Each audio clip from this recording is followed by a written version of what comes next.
حضور نے جب کوئی راز کی بات کرنا ہوتی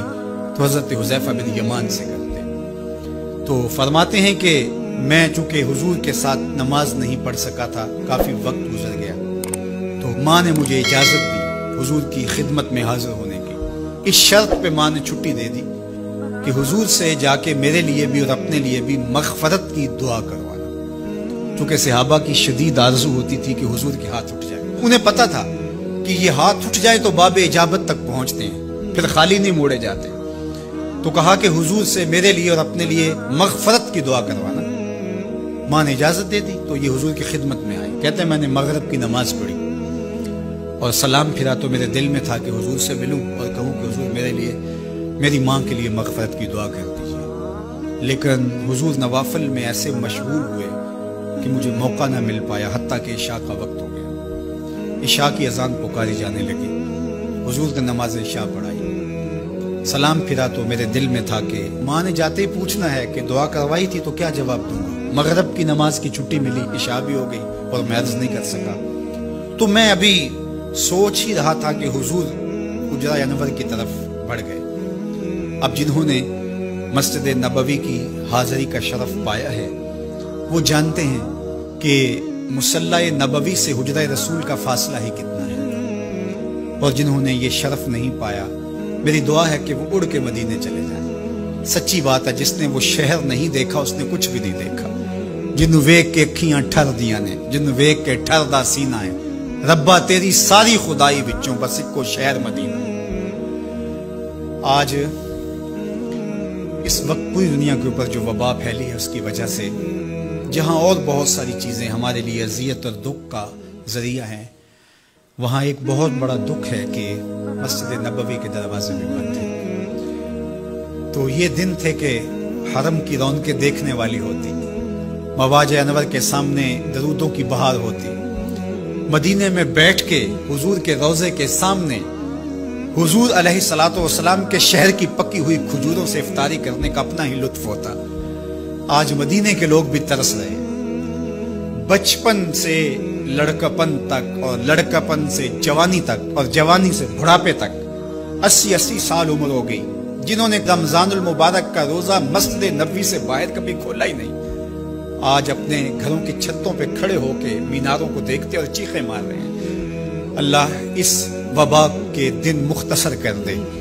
اور اس امت کے لیے آسانیاں پیدا کر دے۔ تو حضور علیہ السلام اٹھے مصلی انور سے اور اپنے حجرہ انور کی طرف چل پڑے، تو حضرت حذیفہ بن یمان کہتے ہیں کہ میں بھی حضور کے پیچھے چل پڑا، غیر ارادی طور پہ کچھ رفتار تیز ہو گئی تو قدموں سے آہٹ پیدا ہوئی، تو حضور نے ارشاد فرمایا کہ من ھذا،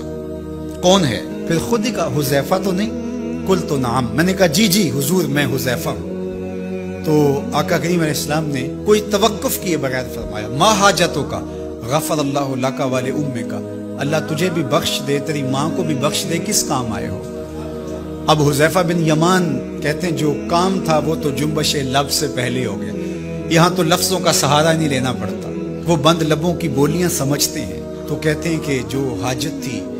وہ تو پوری ہو گئی، یہی تو کہنا تھا کہ حضور میرے لیے اور میری ماں کے لیے مغفرت کی دعا کیجیے۔ پھر حضور نے ارشاد فرمایا قال ان ھذا ملک لم ينزل الارض قط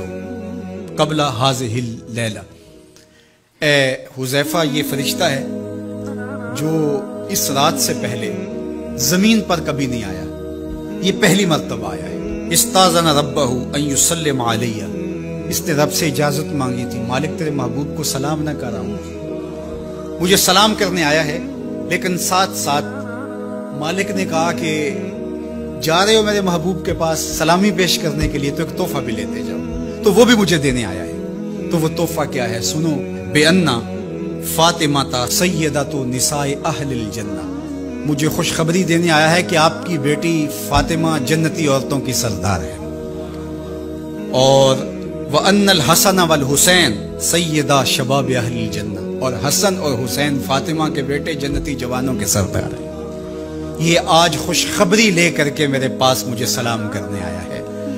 تو یہ ملکہ جنت ہیں، خاتون جنت ہیں، سیدہ نساء اہل جنت ہیں۔ کہتے ہیں کہ جب حضور علیہ الصلوۃ والسلام کو سیدہ فاطمہ الزہرا